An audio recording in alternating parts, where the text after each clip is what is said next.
Je voudrais vous parler aujourd'hui des troubles du déficit de l'attention avec ou sans hyperactivité. J'ai eu la chance de rencontrer des centaines de jeunes et d'enfants qui souffraient de ce trouble-là.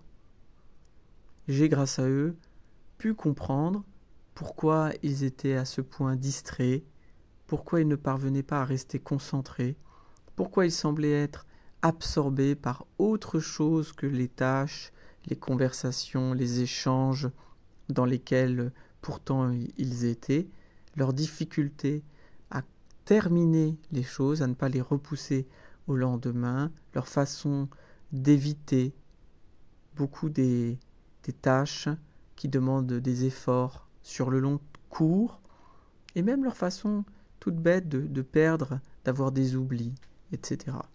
J'ai par exemple un jour rencontré un jeune garçon, un jeune collégien avec sa maman, et je voudrais dire pourquoi la psychanalyse peut-être apporte, voit les choses un peu autrement que d'autres théorisations.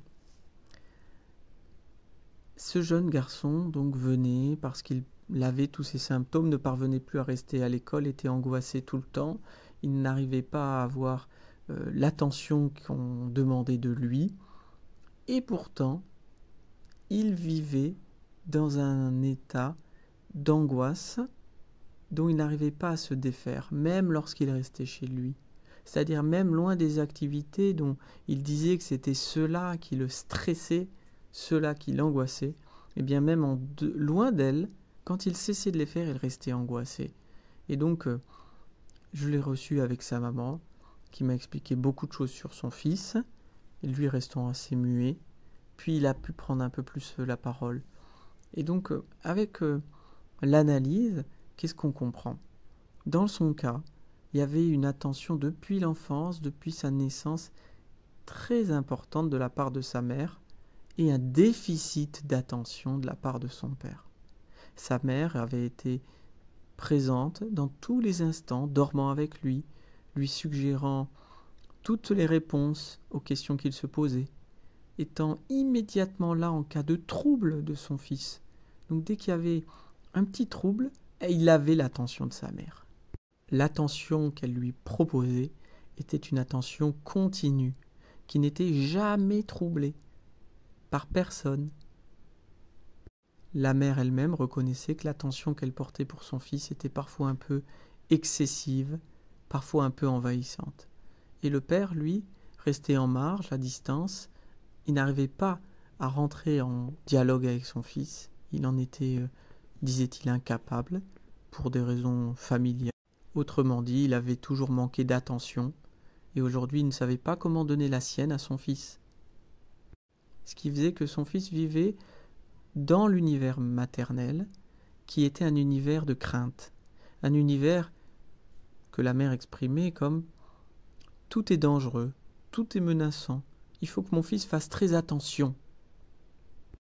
Et en lui répétant tous les jours, sans cesse, à toutes les occasions, qu'il faut faire vraiment attention, eh bien, cet enfant avait développé ce trouble aussi de l'attention en un seul mot, c'est-à-dire de ce mot où l'on dit « gare à toi », fais attention, tout peut être vraiment dangereux, il peut arriver une sacrée tuile.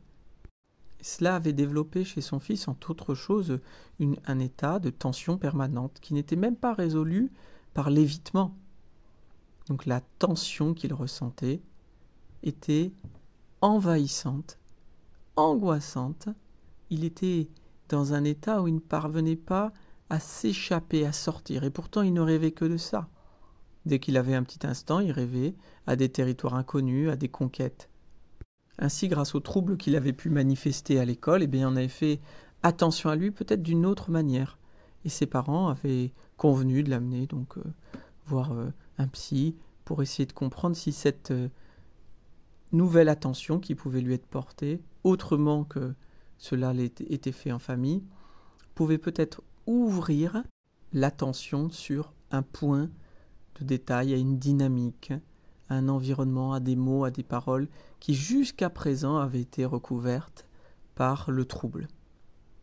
Ainsi, la psychanalyse, c'est ce qui permet de porter son attention au-delà du trouble et de comprendre ce qui est troublé, ce qui se trouble dans la relation entre un enfant par exemple et ses parents. Ce trouble peut être donc la valeur, la preuve qu'il y a un déficit d'attention sur ce qu'il y a de plus profond et existentiel pour l'enfant. Et c'est ce à quoi invite la psychanalyse. Voilà.